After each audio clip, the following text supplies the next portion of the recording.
First, you actually need to know the ICT kill zones to then understand all CLS time windows and why ICT did choose the kill zones he teaches nowadays. I also share some buy and sell day templates so you can get a better overview. You can download the template PDF below this video. The 5 most important ICT kill zones are London Open. This one is from 2 a.m. to 5 a.m. EST time zone.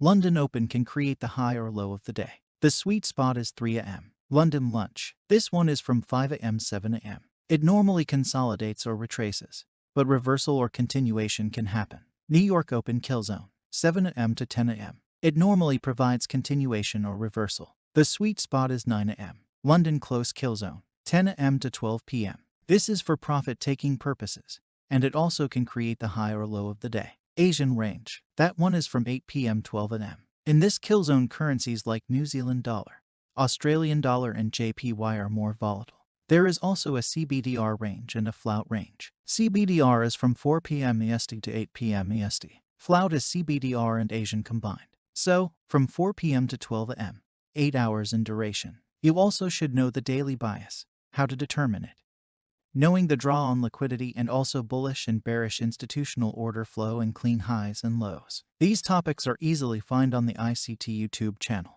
Quick explanation about order flow. The market moves from buy stops to sell stops and sell stops to buy stops. Moves from fair value to discount, discount to premium, and premium to fair value. In a bullish scenario, down close candles support price and up close candles are being broken. In a bearish scenario, up close candles resist price and down close candles are being broken. Now it gets interesting. First, I explain a typical settlement day in the CLS system. After that, I will tell you the actual details about the time windows, also when and why we can use them for certain cases. Every day, payment instructions in CLS must meet stringent requirements in terms of payment deadlines to ensure that settlement members receive the funds due to them on the effective settlement date, while at the same time minimizing pressure on settlement members' liquidity. Settlement members can submit their instructions to CLS until the day prior to the transaction date at midnight. CLS calculates each settlement member's multilateral net position based on all the foreign exchange payment instructions submitted on the value date. For currencies showing a negative multilateral net position,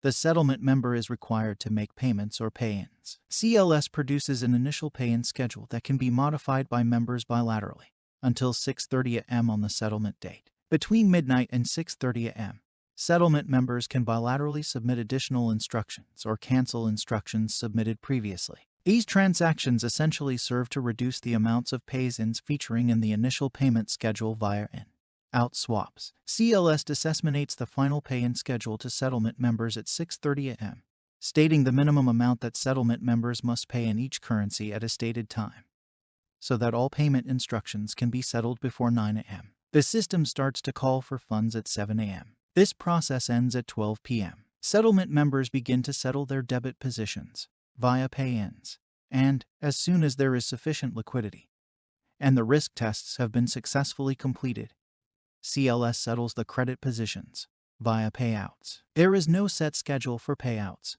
but in general, the Asia-Pacific region's currencies are given priority, as the RTGS systems for these currencies close first, as are the largest balances. The settlement system's daily operating hours cover the operating hours of the RTGS systems of central banks whose currencies are processed so that CLS can settle pay-ins and payouts on its accounts with central banks. These times are in CET, not EST. You will know the importance later in this video. The role of the U.S. Federal Reserve in the supervision of CLS. CLS Bank International, based in New York, is a U.S. banking entity to which the status of EDGE Act Corporation was granted in 1999, limiting its business scope. It is qualified as a single-purpose bank. The bank's sole purpose is to settle foreign exchange transactions. Its operations are regulated by the Federal Reserve Board, FRB, with support from the Federal Reserve Bank of New York, FRBNY, which is responsible for the prudential oversight of CLS Bank, as well as providing secretariat services and coordinating the work of the Oversight Committee in charge of the cooperative supervision of the CLS system.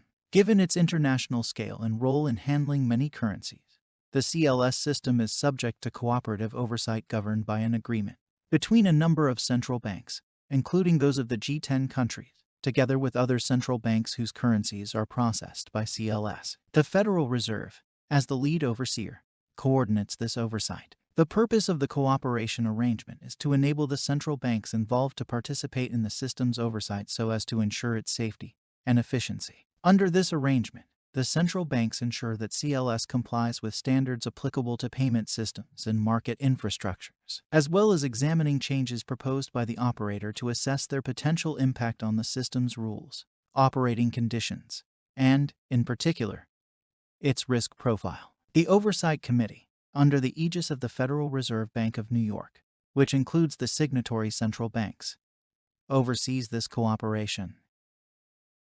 In this graph you can see the initial pay-in schedule, which goes from midnight CET to 6:30 am CET.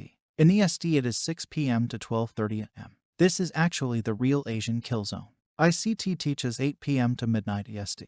We now use 6 p.m. to 12:30 am EST. In the next graph, shown here, you can see the operational timeline from CLS and CET time zone. This whole thing is for CBDR, Asian range and flout concept. Also London Open is coming from this graph. However, after 1 p.m. CET, so 7 am EST, New York Open kill zone. America takes over and does its own thing. But let's first stick to this one here. As you can see, I have added the EST time zone with purple text. After 12 p.m. CET we then go into the London Open lunch. The actual London Open session goes from 1 am EST to 6 am EST. In CET it's 7 am to 12 p.m. Then we have 1 hour lunch time, from 6 am to 7 am EST, or from 12 p.m. to 1 p.m. CET. In this graph, however, you see the normal ICT Asian range, but I will show you why we use 6 p.m. to 12:30 am EST. It actually makes more sense because the same day settlement goes until 6:30 am CET, shown in the previous graph. We now can determine the real Asian range. In the next video I will show you how to use it for bias. Also in this course, I will teach you the importance of DTCC and all the rules I have for these time windows. It will be fun. Enjoy!